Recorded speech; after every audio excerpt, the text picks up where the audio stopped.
Ali Alberigo, and this is the School Owner Talk podcast.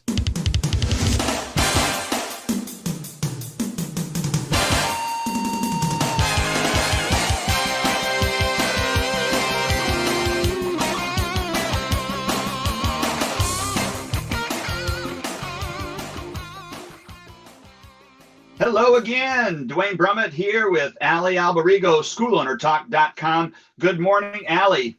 Hey, Dwayne, how are you? Hope everything is going great.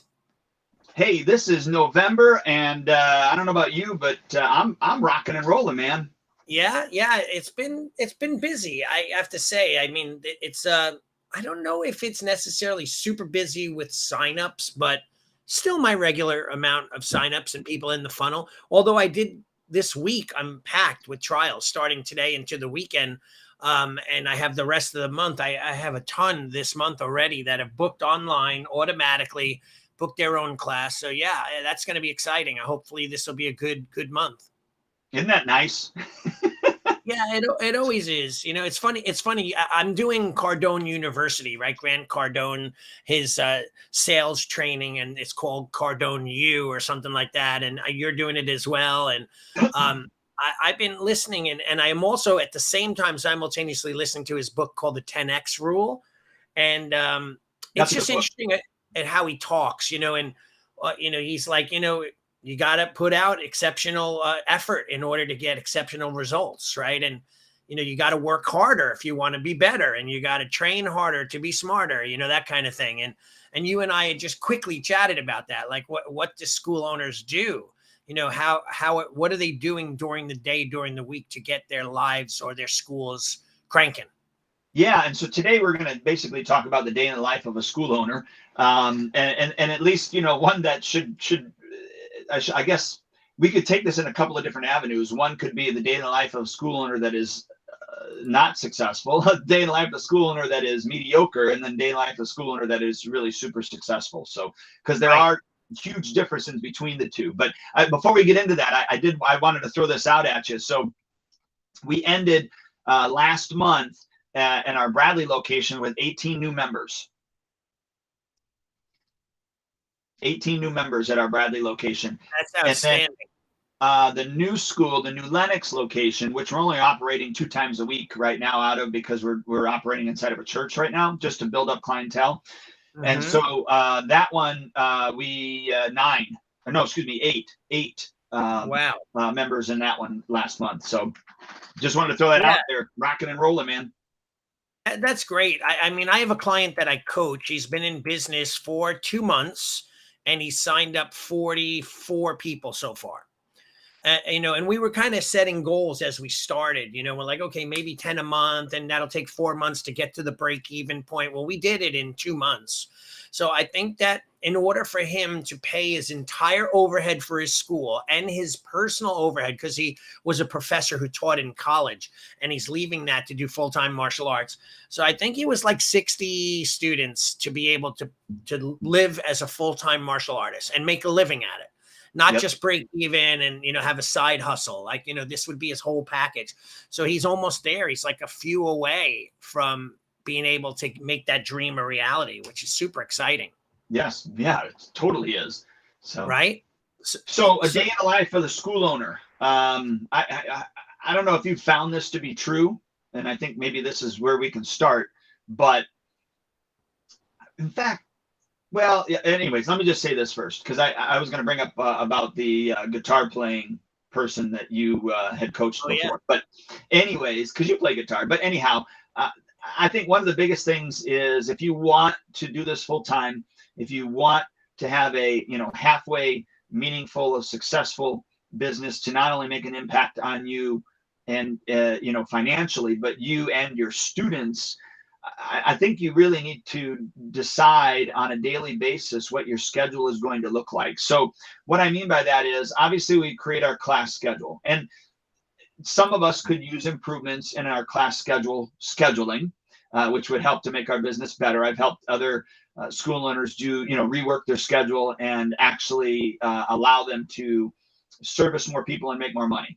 Because, right. And we did this in our our martial arts business manifesto, and we talked about the square foot area of your training floor and how much money you actually can make per hour with that. Because and so anyways, alongside of all of that is we create a schedule of when the students can come and when they can train, and that schedule has limits. But do we, as martial arts school owners, or better yet, entrepreneurs, do we create a schedule for ourselves to work on the business? Because we create a schedule to work for ourselves in the business, but do we create a schedule for ourselves to work on the business, number one? And then two, aside to that is, most of us, when we first started, we may didn't even schedule time for us to work on the business. But when we finally did go, okay, now what do I do in order to work on the business? So would you want to tackle those first? Yeah, I mean, it's interesting because, you bring up things that I just was speaking about this week with my clients. Like, it was crazy. So when I first opened, I'm sure you as well, we looked at our lives and we said, okay, I'm going to fill Monday, Wednesday, and Friday, right? And I'm going to put classes in. And once I have that packed, then I'll add on Tuesday, Thursday, and maybe a Saturday, right? And then we waited around for the class to fill in order to expand. Then as I realized, and by the way, Ron Sell is on with us right now, one of our sponsors and a friend. He's a great guy. He runs and owns Spark. So welcome, Ron, to our podcast. Thanks for being here. Anyway, Dwayne, with when I did that, I didn't realize that I was kind of excluding a good amount of people that couldn't make it. Let's say I was open Monday, Wednesday, Friday, and they only could make it on Tuesday, Thursday, or a Saturday. So by me having those days unavailable, they went to somewhere else where they could find a better fit for their schedule. So then I started opening schools with a full schedule. Like, I mean, I had no students in that school, but I had beginner classes, intermediate classes, advanced classes on certain days, the different belts, the different age groups, and so on. So that the minute someone came in, they had all of those opportunities to pick and choose from. It was much easier for me to sell that program to those people, because convenience is very important. Does that make sense? Oh, absolutely. And I think people make that mistake. They shoot themselves in the foot. Now, you, on the other hand, I think have an amazing schedule. And I love that you built in a life into your schedule. In other words, like when I coach new schools, listen, don't pack yourself in every single day, 4 in the afternoon until 9 at night, Monday through Friday, Saturdays and Sundays. I said, you have to build in some downtime for yourself as well. And you don't want to overdo it, right? So you want to do it. So you teach Monday, Tuesday, Wednesday, Thursday, right? And that's your main crux of classes. Then your private lessons and parties, I think, on Fridays, like you said, and then Saturdays and Sundays are pretty much off. Yes. So Fridays, we have our staff meetings. And then we also do private lessons. Wow. And those are only so those are from 5 to 7. So from 5 o'clock to 7 o'clock. Yeah. When we get closer to belt testing, we open it up for another hour. So we go from, 5 to 8. Okay. But other than that, yeah. And then, Friday nights we'll do events, so if we have a zombie war or whatever, that usually starts at 7 o'clock, that type of thing.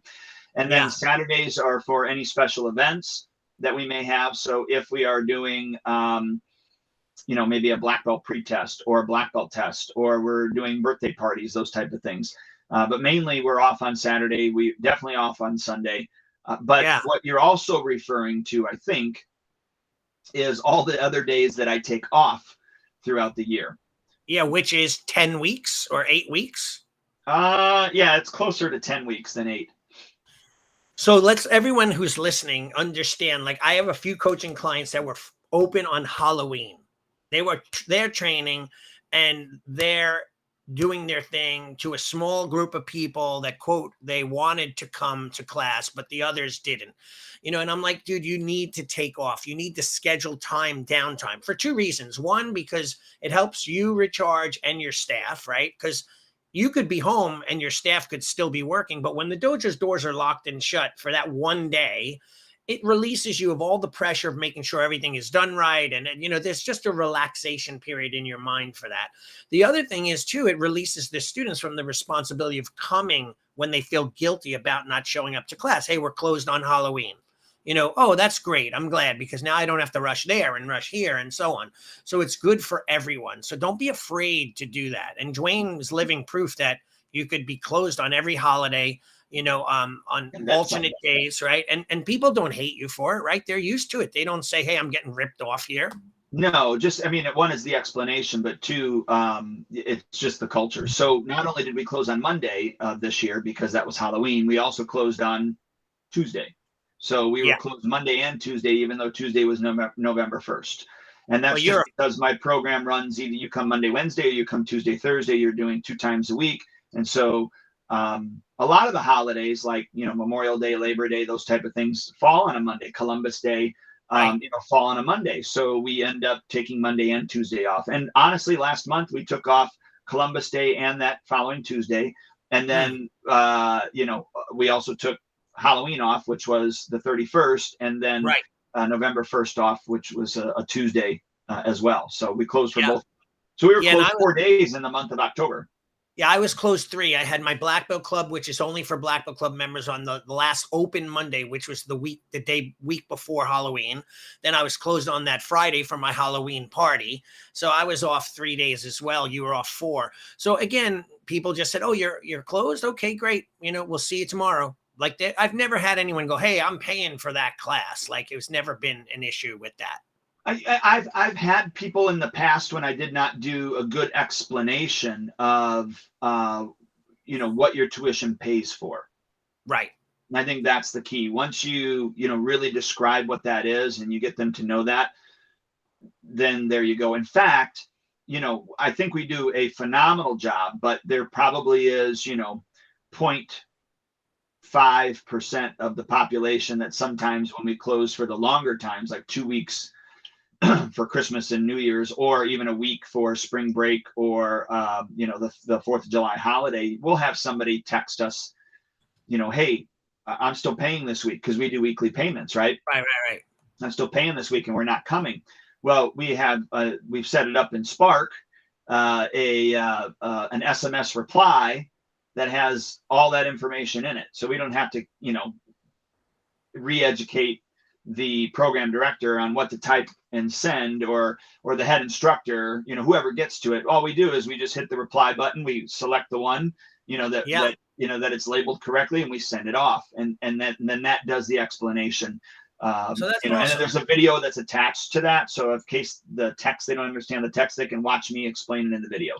Yeah. Another thing, and it's kind of similar in topic with schedule, is like I do deal with a lot of schools that have a very generic blend of students in the class, like kids to adults, all age, all rank, like classes, right? And I found that when I was at the peak of my success, especially with adults, I would have a beginner white and yellow belt class, and then I would have green and blue, and then I'd have purple, brown, and black. And I had a big separation or segregation of the different ability levels, right?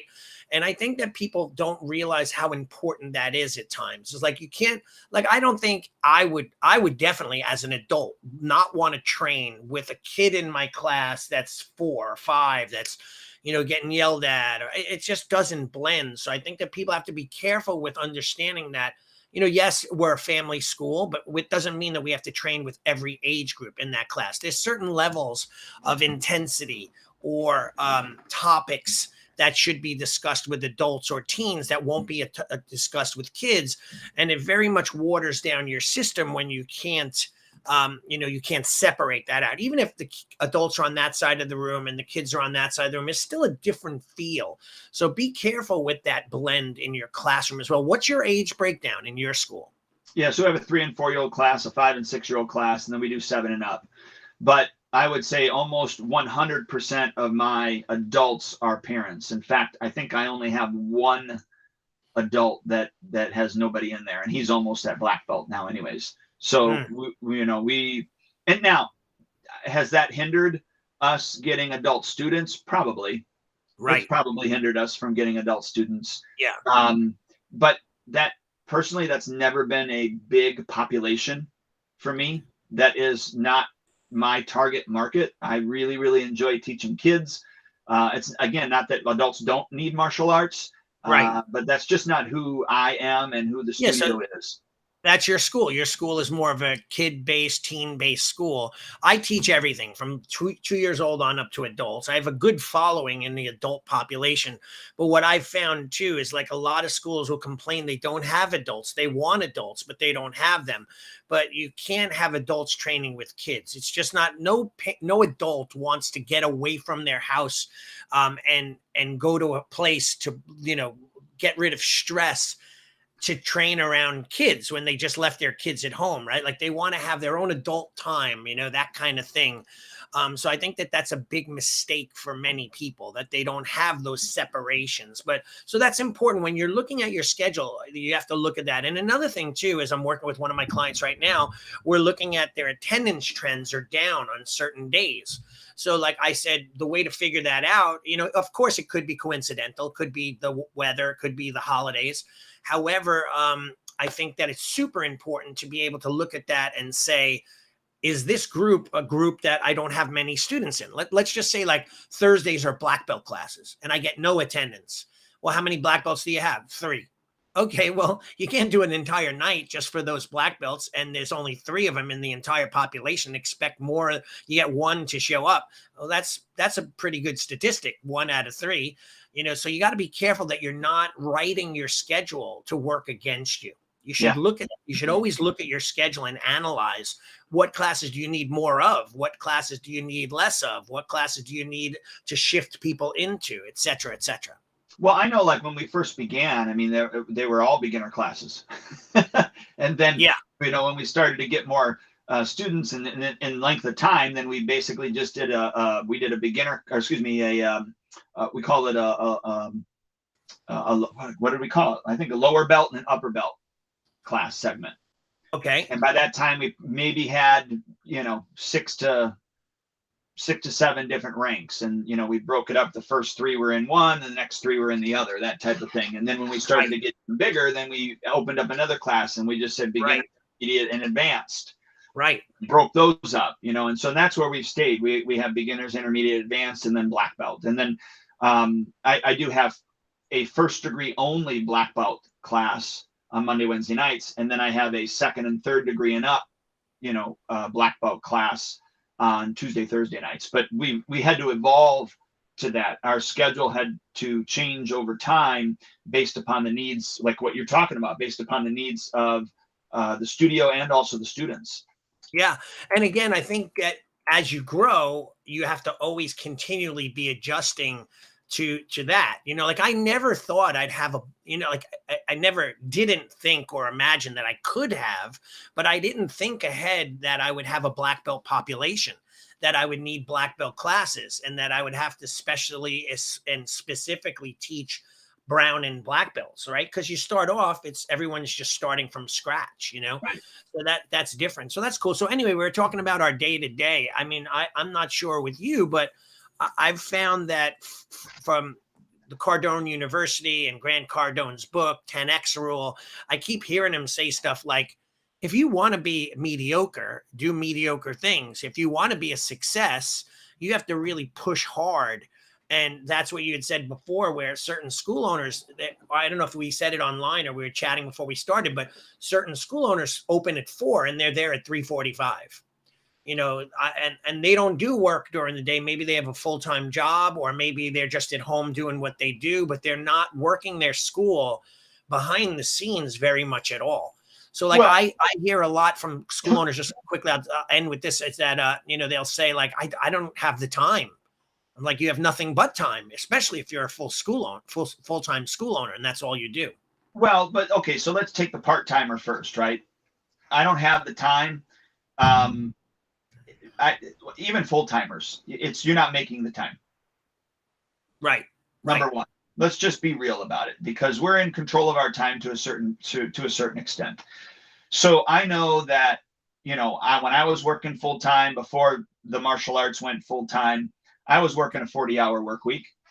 Right. And then I got to a position where I dropped it to 32, and then I dropped it to 24, and then I finally just dropped it and then was all in. But Right. after classes were done or before classes happened, even if it was 5-10 minutes, I was on the phone talking. I was, that was well before text message, or I was doing emails or whatever it was.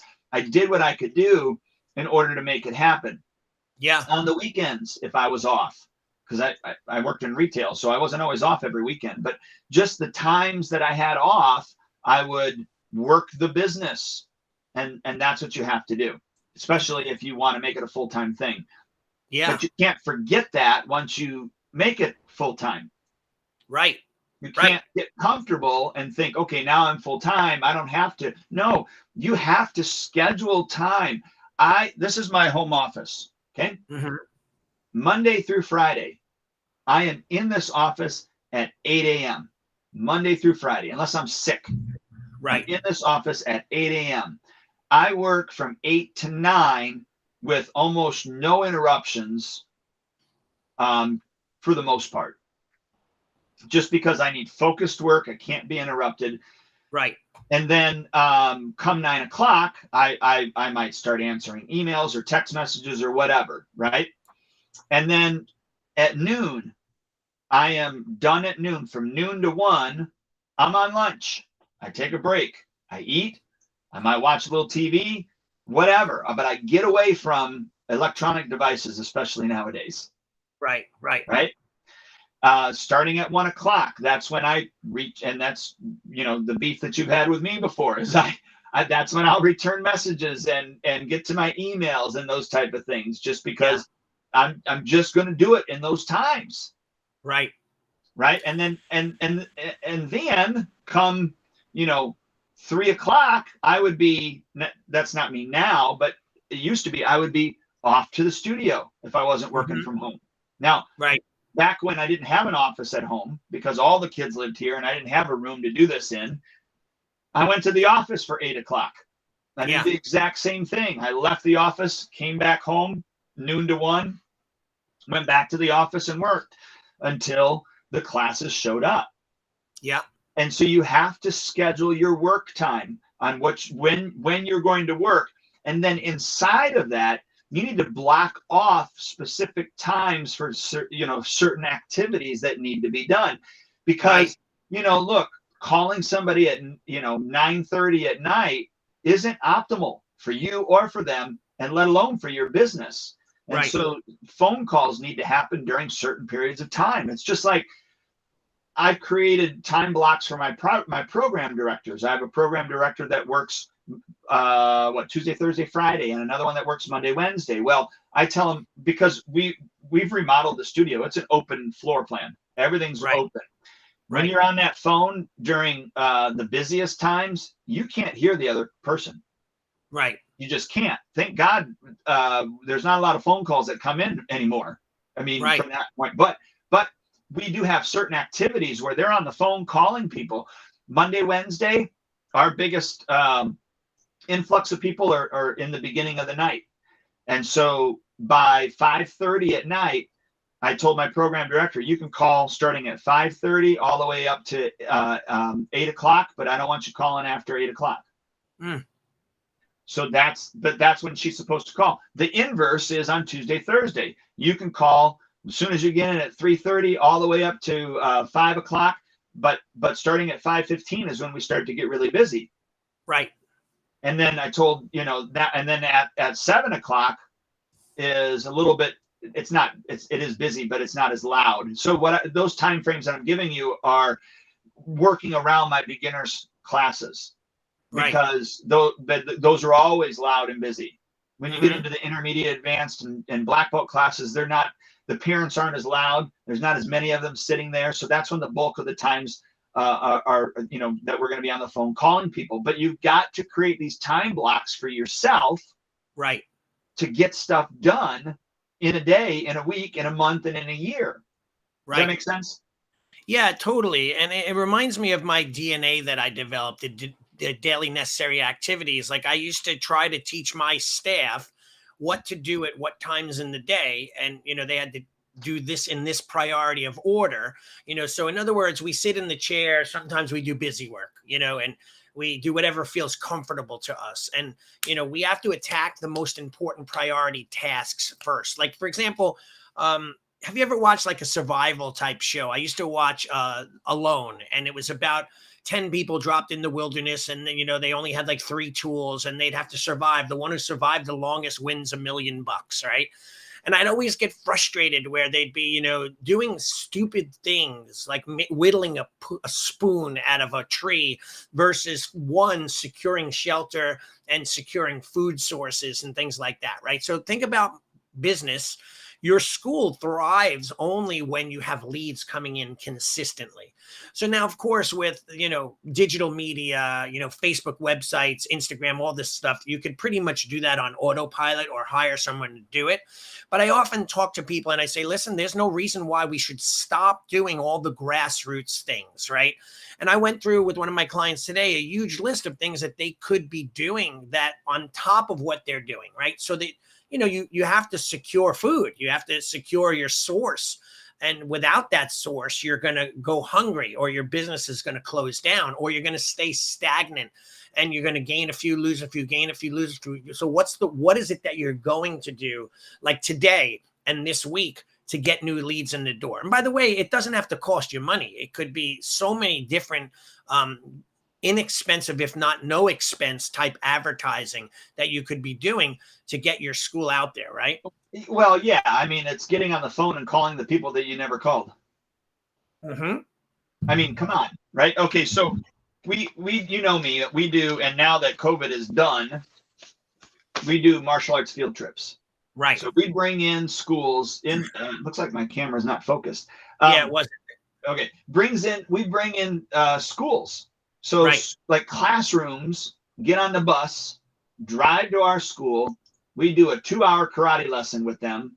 Really, it comes out to be in about, an hour and 30 minutes based upon, we do some breaks for drinks and bathroom trips, and we do a game at the end, that type of stuff. So really only about an hour and a half. But through Spark, I've set up an opportunity for them to do the register for the event, right? Digitally. Well, I have some old time teachers that have been, doing field trips with me forever. So I sent them the link. Bless you. I sent them the link to be able to do this. And guess what? They showed up. I had a field trip yesterday. All right. So the field trip comes in. I got 30 kids on the floor, and they filled out all of the paper slips. Right. So guess who's entering these paper slips from yesterday? Yep. I got you. I got one classroom done. Before we got on our call today, I got through like half of the second classroom, and then, tagging them correctly so that the automations can fire. But I bring all that up because inside of the automation on day 6, if they haven't responded to our text messages and our emails, because we do them, every other day, that type of thing. On day 6, my head instructor gets on the call, and there's a link for him to click on, right, on the task, for him to open up the phone script and get on a call and do the old-fashioned call up somebody, right? Yeah, and by the way, for those people who are listening, this is all technology that's in Spark, and half the people that I know that run Spark don't even have a clue of what Spark's capabilities are. So what you're saying is you could have a tag. A tag is like came to our field trip, and now everyone's tagged with that. That could fire or pull the trigger on an automation. The automation could be a series of communications, an email, a text message, a push notification, and whether they're on the app or not. And then at like what did you say, 6 weeks or 6 days? No, day 6. Day 6, you could assign a task so that when it gets to day 6, it'll assign the task in the task assignment bar, which is right on the dashboard, for XYZ program manager to make a call to Johnny to follow up on the field trip.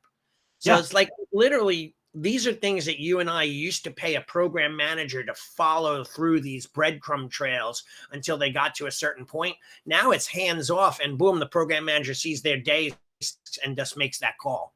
Well, heck, we used to use our phone and not only call them and say, "Hey, did Johnny have a good time?" or left them a message. We would then text them right on our phone. So I have what's called Line 2 as an app on my phone for my school. I don't have a phone. It's all through an app.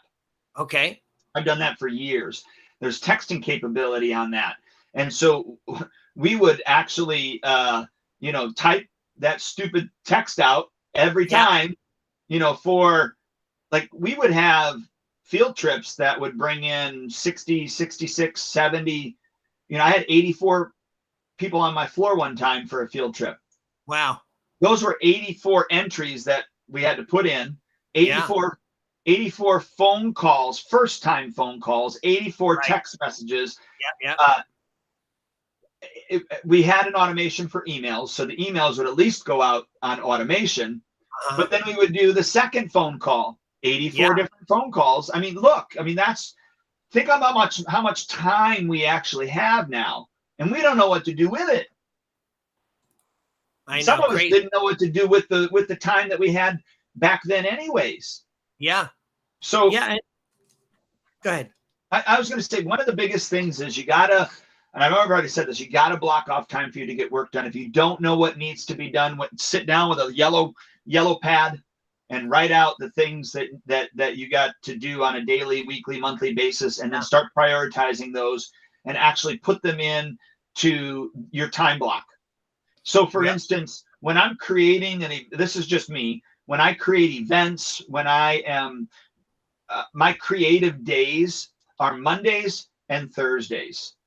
And from 9 a.m. to noon, those are, not Mondays, excuse me, Tuesdays and Thursdays. So from 9 a.m. to noon, those are my creative times that I've set aside, that I'm thinking about ideas, or I'm working on an idea. Now, yesterday was a Tuesday. I didn't do that because I had a field trip.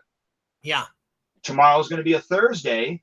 So from 9 to noon, and unless I'm working on some sort of idea, I am then sitting down, writing things out, thinking about, okay, what's the next most important thing that I need to work on, or what's this idea that I've been working on, and those type of things. Now, do I spend all that time all the time? No. Sometimes I block out maybe an hour to work on something, and then I'll take the other 2 hours to be creative, or vice versa, depending on what it is. Now, does that always mean that, some things don't come up during those time frames and that I put them in? Certainly. If I have a parent that needs to talk to me on Thursday at 10 a.m., I'm going to have that conversation with that parent at Thursday at 10 a.m. But it's just that I know for me that my creative juices are going to be more flowing on Tuesday, Thursday mornings than any other time of the week. That's great. Go ahead. Now, and that's also my again, I think I said this already, but that's also the times that I spend working on those ideas. So once they come to fruition and I go, yep, I'm going to implement this, boom. So for instance, back in September when we did the International Martial Arts Appreciation Month, there were some Tuesdays and Thursdays that I was working on the images that I wanted, the automations that go with it. All of those things, so that it was set and ready. Yeah. So just to give a for instance. I love that. And again, I think that people sometimes set goals and then they, a list of 1 to 10 things that they need to do, but they don't keep record of the goals that are done consistently. So in other words, let's just say on our list of goals today is, for me, every day I balance my checkbooks, right? So that's something that I wake up immediately, I sign in. I want to make sure I have 6 corporate accounts, real estate accounts, et cetera, coaching, website business, the martial arts school. And I want to make sure, one, no one has, hacked into my account, stole any money. There are no illegal charges. And I want to see where my balances are. It takes me all of about 5 minutes to go through all of it, right?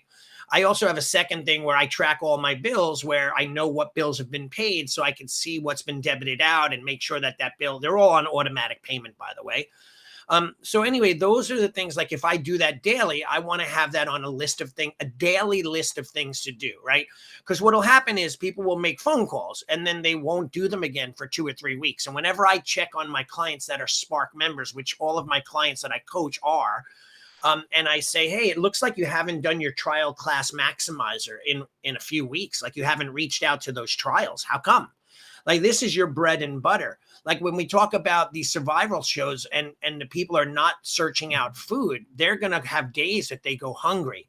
So if you're not searching out, like the most important priority every single day, or at least 4 to 5 days a week, or 3 to 4 days a week at minimum, you should be searching out, doing something to market, whether it be posting on Facebook, VIP passes, giving them out, stopping in local businesses. Like there's a million grassroots things.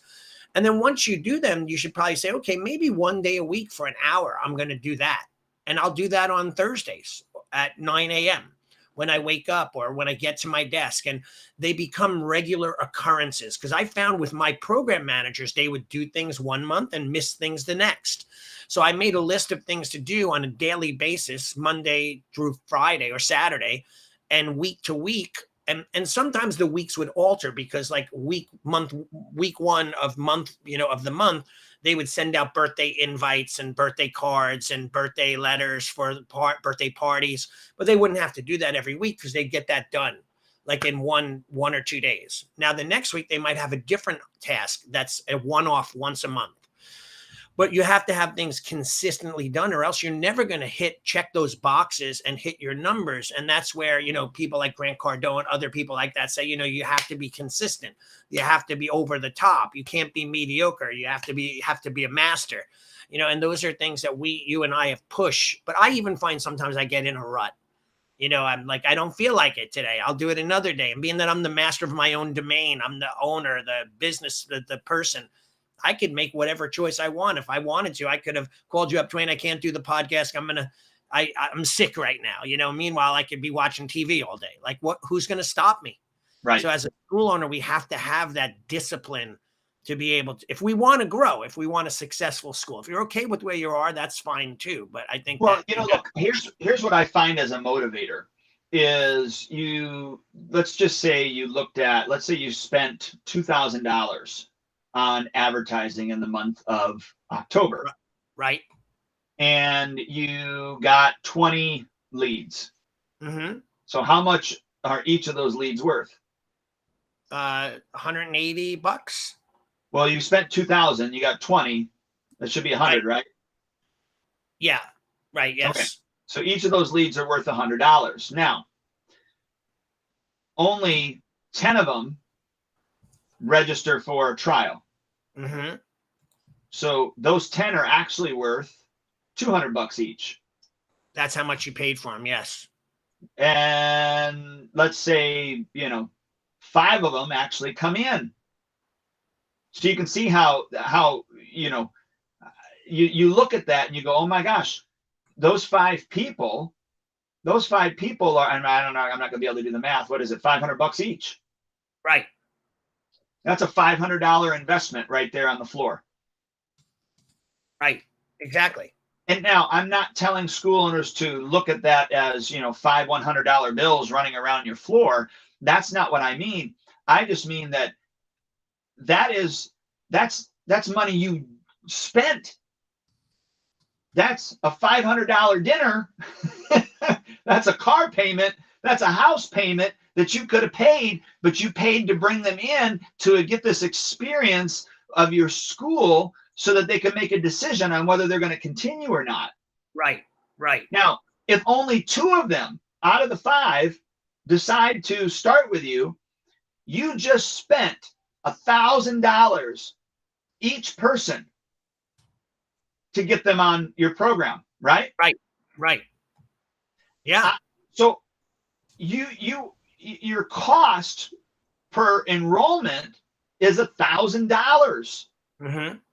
Now I'm just using general, obviously, figures just so that I can, do the math in my head. Right. But I find that as a motivator, if that's a stat that you're not even keeping, if Right. one, you don't know how many leads are coming in. Two, if you actually, I should say one, if you don't know how much money you're spending on advertising.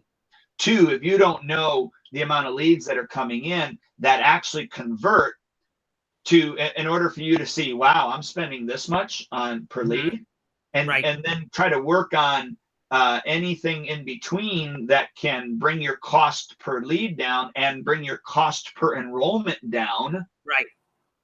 so that you are making better investments into yourself. That's your future, in a nutshell.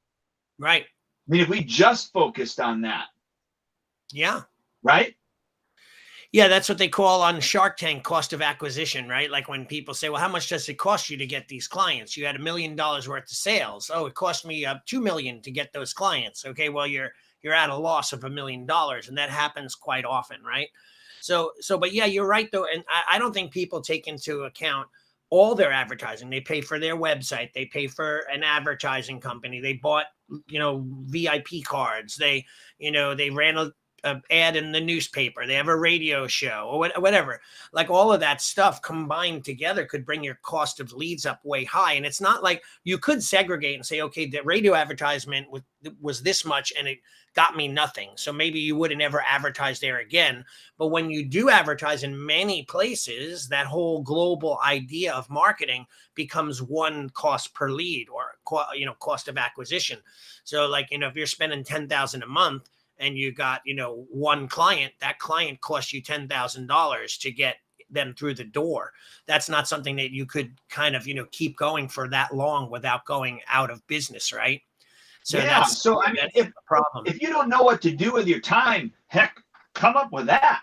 Just Right. that alone is going to be a game changer. And Right. then if you have a program director, share that information with that program director. Share Yeah. that information with the head instructor. Say, look, I just spent $2,000 last month and we only signed up 2 people.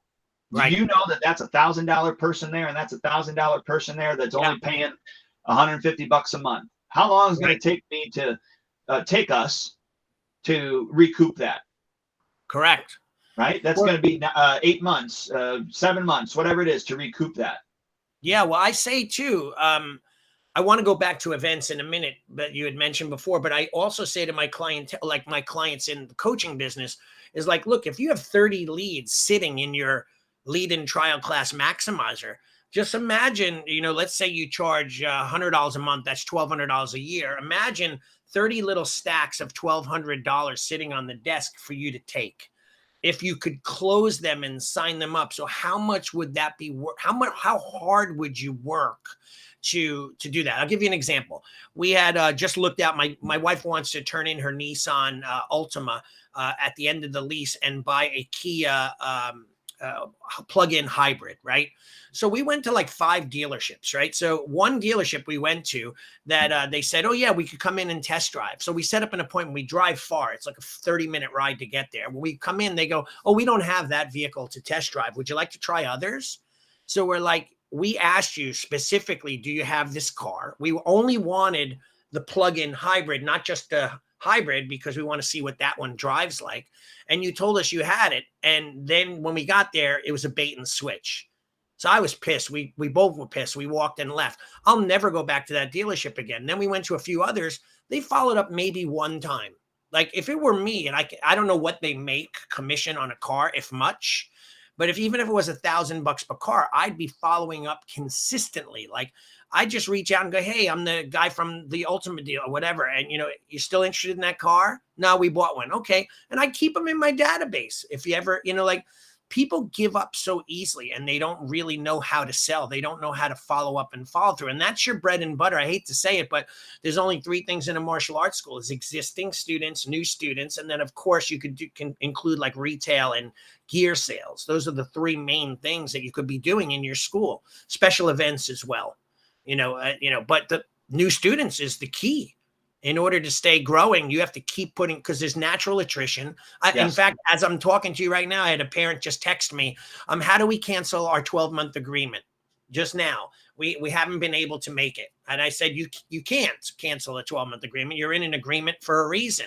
Yeah, You should have said, "Oh, don't worry, it cancels itself on month 13."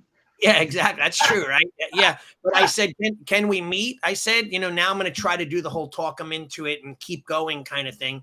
But who knows? I said the only way we could cancel is medical or if you're moving out of state. Other than that, I said the reason why we signed 12 months agreements, are there for a reason. And we include a lot of other things. We include testing, perfect attendance awards, uniforms, true uniforms, certificates, all the stuff that's all bundled into my program. And we explain that to them. But this is something that I go through. So that person, if they don't like what they hear, they'll probably just cancel their credit card. And then what am I going to do? Chase them down, take them to court? Like at that point, I've given up on that stuff. Years ago, I used to do that, but no long. I haven't done that in like 10 years. Yeah, I remember you doing that. Yeah, I was a hard nosed because I felt like, listen, I lived up my part of the agreement. Why can't they just live up their 12 months of their agreement? And I've had some honorable people that have said, listen, we can't go. We realize we signed an agreement and we're going to pay. And they did. And then I gave them a credit coupon back of all the months they didn't train. And I said, here's you're honorable. Here's 6 months of training if you want to bring your son back in the future. Or if you want to give this to someone else, we'll give you 3 months of a credit to a relative, a friend, or something like that. Yep. Yeah. So, but anyway, going back to events, like I talk to my clients, and it's easy to talk about events because Halloween was just we just had Halloween parties. And I was talking about like people like, okay, what's our demographic? Like one of my friends that had a party, they only had 20 people attend. And I said, well, what's your demographic? Oh, we only will take up to this age to that age. So they immediately isolated half their market, right? Because they're only a certain age group. And then I said, okay, how many do you have? And I forget, it was 20 people. I said, did you call all the others that were eligible? Nah, that's a lot of work. I don't think we're going to get around to that. I don't know. We don't normally call. We don't want to pester people. I'm like, why? Hey, Dwayne, would you like to come to the Halloween party? I know we've been giving out flyers. I'm wondering if you're interested. No, not at this point. Is there a reason why? Is it the money? Is it the time? Do you not find a value? Do you not celebrate Halloween? Like there's a few questions to ask. And if say, yeah, it's kind of expensive for us. Well, how about I give you a $10 off coupon? Would that help? Would you do it at that? Well, yeah, if you could do that for me, we'll bring him. He would love to be there, honestly. Like that kind of, it all happens on the phone. You could do it in person, pull them into your office, but that would take a heck of a lot longer, right? But why not maximize your opening and you're doing an event? Why not fill that event with as many people as you can? And I tell people to do this all the time. What happens the 2 days after Halloween when we do our coaching call? Did you ever make those calls? Nah, we didn't really get around to it. Like, why? Why not? I don't know. Like I don't know what the answer is. Maybe they're lazy. Maybe they're nervous. They don't want to be on the phone. They have an aversion to being on the telephone and making cold calls, I think.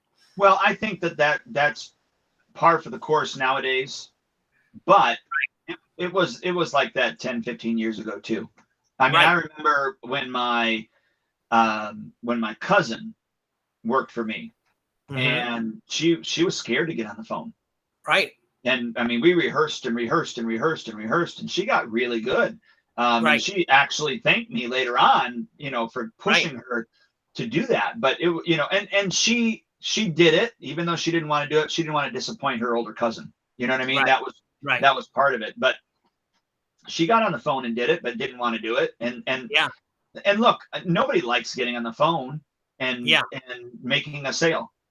Right. Nobody does. I guess there's maybe a few people, but they're few and far between.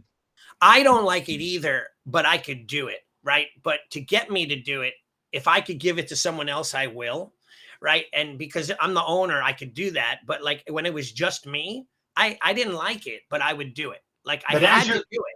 Yeah, but as you're listening to Grant Cardone or reading Grant Cardone's 10X book, you're going to see, if you haven't gotten there already, and he talks about the fact, if there's somebody that, you're getting on the phone that, what does he say? Something like you can't close the sale or whatever, or you won't call them or what. He goes, give me the phone. Right. I'll call them. And I forget the percentage that he gave. He said almost, not all the time, but almost all the time he closes the sale. Right. Well, because he's so confident, right? And I think that's the thing. So like, again, when we're uncomfortable with certain tasks within our school, we tend to make excuses or what I call, it's much easier for people to swallow this, a justification, not an excuse. You justify why you can't do the call. You're too Well, busy. You don't have the time. You're not good at it. People won't like it when you call them. They'll be mad at you. Don't you dare. I have never called the client that is a client, a student, the family. And they're like, why are you calling? Like if they did that to me, like, why are you calling me? I'd be like, hey, how about this? Don't bring your kid back to my school if I can't call you up and say hello and talk to you about something. Like, right. are you serious? I never get that though. Like, hey, Shion, how you doing? What's going on? Why are you calling us today? That's pretty cool. Thanks for reaching out, like that kind of thing. And it should be the same with a program manager that's liked at your school. Well, look, I went and ran an errand this morning. I was done by 9:00. I'm on my way back to my house and I'm in my neighborhood and and I've gotten a message on my app that we've got one of those Roombas. Right. Not for the training floor, but for just the viewing area and stuff. Right. And the vacuum part, something's clogged in it. Mm-hmm. So I got a notification. So I'm like, you know what? I'll run over there real quick and do that. So I take a left and I'm starting to go out of the neighborhood and it hit me. I go, you're procrastinating, typing in all those names. Right. That you got from that field trip, Dwayne. Turn around and go back and do that. Yeah. You can call Mr. Bean when he comes in at 1:30. He'll already be there and ask him to unplug it. Right. Like, I didn't want to come and type these stupid things in there, right? Yeah. I didn't even want to do that. Yeah. So I'm right there with you. Yeah, I hear you. And I think that's the dilemma. Like I always say that being the master of your own domain means that you could do whatever you want. Like I just have a new addiction. It's a TV show called Alaskan Bush People or Bush Family. And it's like this family of 9 that live in the Alaskan wilderness, right? And my mom and I are watching it together. We really like it. But they're like, this is our own domain. We do what we want. We can, shoot guns. We could, whatever.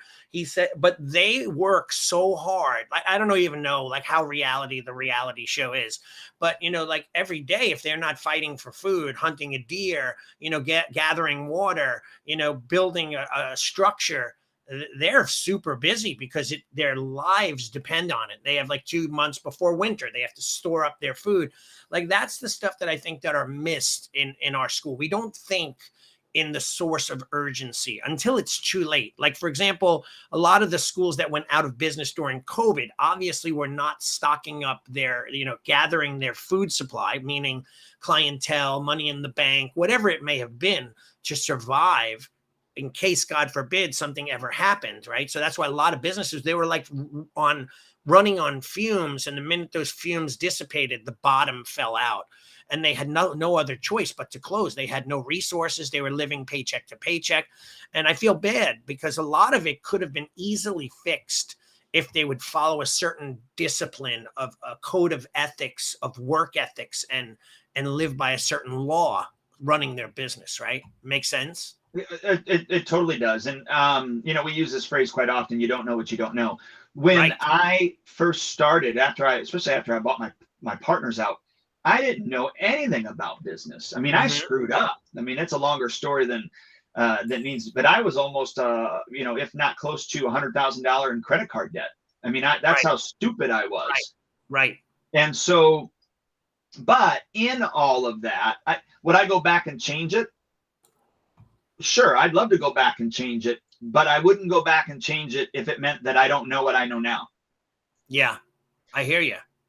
And so it's funny because my wife, we've had this discussion many times where she will say, wouldn't it be nice to win the lottery or, to get an inheritance or, like we'll talk about some of these things. And I'm such a Dwayne Downer that I say, no, it wouldn't be. I'd rather have the knowledge and skill to be able to earn that on my own.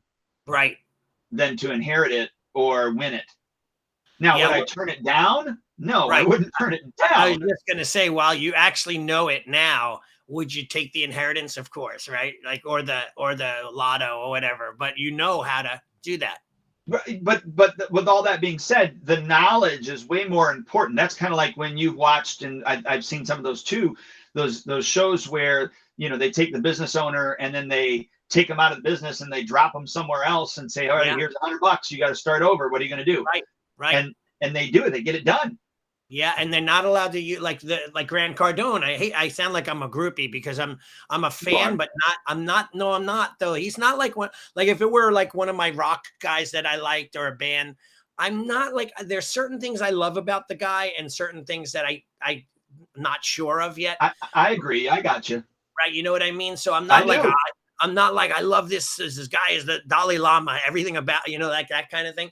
But it's interesting. They actually put him in a show like that. And what happened was he couldn't use his Rolodex. He couldn't use resources. He couldn't use his friends or, hey, Joe Billionaire, can you just lend me $1 million and I'll start a bit. Like he had to build it from scratch. And that one, I think it was called The Billionaire, something Next Door or something like that, the show.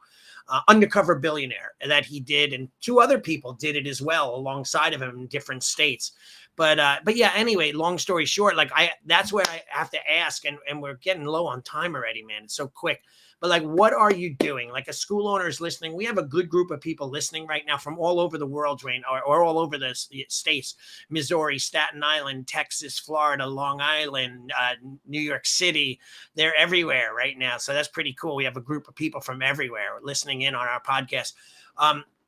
I ask those people, this is my question to them. What are you doing today? What are you going to do this week to step it up? What are you going to do this week to market your school? Follow up on those leads that haven't been followed up on. Call the old prospects that maybe didn't sign up. Send them an email, a text message, a special offer. Like, what could you do now with your existing clients to maximize your retail sales for the holidays? Or ask them with a very formalized referral program to refer members. Like we gave out probably close to 1,800 of those Halloween passes, and people were dropping them in trick-or-treaters bags, leaving them in stores, giving them away at, Halloween parties in the schools. I don't know if any of them will pan out, but if I get one lead, it would have paid for my time and effort. Right. Absolutely. So, so what are we doing? That's what I challenge all the people listening today, either now or in the future. What are you doing right now to step it up? That's my one thing. What do you have? Any thoughts on that? No, I totally agree with you. Always be marketing. That's the thing. Always be marketing. What's going to bring you to your next student, and what can you implement that is going to keep your students longer? I mean, those are the 2 things that you really need to be working on: your front door, your back door, proverbial, of course. But I think that is extremely important. So back to the field trip. I know I keep referring back to this. Yeah. I was reluctant to enter these things in, right? Yeah. About 75 to 80% of these are already in my system. 2020, I did a virtual field trip with these classmates, with these kids. Yeah. So 2 years ago, I did a virtual one over Zoom. Right. And so now we've done a physical one. So the reason I say that is because even though I was thinking, oh my gosh, I got to put their name, address, telephone number, email address, most of them are already in there. I'm just double checking them. Yeah. And then sending them a new automation. The second thing is but by the way, if one of those pan out, worth all your time and effort. Just already did. While I was sitting there, one of the parents of one of the students was also the bus driver. Sat and watched the whole thing. At the end, he said to me, he goes, hey, just so you know, I signed up my daughter. She's going to be starting the free trial on this date. I said, oh, great. Thank you. We're going to have a blast. That's awesome. Now I had 2 former students that were in there. Mm-hmm. And so I went to, I have a card service that I send out cards with my own handwriting and all that other thing. And so I went there, I double checked, obviously I double checked their address and in the system, and I sent them both personal cards. That's handwritten awesome. Cards. I'm not sending them an automation to do free training, but in that card, I said, man, I hope you had a blast. It probably brought up some old, excitement that you had for the martial arts before. If you want to start karate back up, let me know. Love to have you. That type of thing. But I sent them a handwritten card. There was only 2 of them. Right. That's amazing, though. I mean, but then again, this is the difference. Like if you do that in 10 different areas other than your digital marketing, Now you have your digital marketing and 10 other sources. If out of the 10, you yield a few leads that sign up, you're going to get 2 or 3 or 4 more than you would have had if you just sat back and did nothing. And it really all depends on how hungry you are. Like, how much do you want it? How satisfied are you? Because if you're satisfied, which is great, and not thriving for more, then what'll happen is you will go backwards, because our industry, no matter how great you are, there will be people like just texting me, yeah, I want to cancel my membership. I don't know what the reason is behind it. Maybe it's legitimate. They're moving, something happened, or maybe little Johnny doesn't want to go anymore and they just want to cancel, but we have to stay on it, right? We have to stay on top of it. Well, the thing is, if you're not moving forward, you are moving backwards. Yeah, you are. There's no way of not. There's no neutral position. Now, you may get comfortable, you may get complacent, you may feel like you're in neutral, right? But I can assure you, after pretending like I was in neutral many times in this business, I found out that I was going in reverse. Sometimes slowly, sometimes a lot faster. But I'm just telling you, if you're not always in drive, at least, even if it's a stick shift, if you're not always in first gear, right? maybe not fifth or sixth gear, but if you're not always at least in first gear, I can guarantee you that even if you feel like you're in neutral, you are drifting backwards, and usually faster than you think you are. Yeah, absolutely. That's a great ending. I think that's a great closing statement, because what you said is just the most important part of this podcast, is what you just said. Drive, drive, drive. Absolutely. So, well, I appreciate your time, sir. Great subject, because you came up with it. Yeah, dude, no problem. It's kind of like what I'm doing on a regular basis. I'm like, why don't we just talk about this? I think by the amount of people and the comments we had, I think people enjoyed it. And I hope that we get more comments after we've recorded it and we're done. Yeah, and I just want to encourage everyone to go to schoolownertalk.com to get all of the past episodes. There's, this is 336, I think. So there's a lot of them in there. Yeah, awesome, dude. All right, you have an amazing day. I'll talk to you soon. All right, I plan on you too. Bye, Dwayne. Bye. Thank you for joining us for another episode of Martial Arts School Owner Talk podcast. This would not be possible if it weren't for the support of our amazing sponsors. Please check out Elite Insights for all your website needs. LeadHunterMedia.com, your online digital marketer and content provider. Academy Kings BJJ Growth Consulting and Management Group at GrowMyAcademy.com. SparkMembership.com, hands down the best martial arts software for school owner management on the planet. GetKarateStudents.com, a martial arts growth consulting company for all your systems. AddHealthCoaching.com, helping school owners create a whole nother revenue stream for their school. We will see you next time.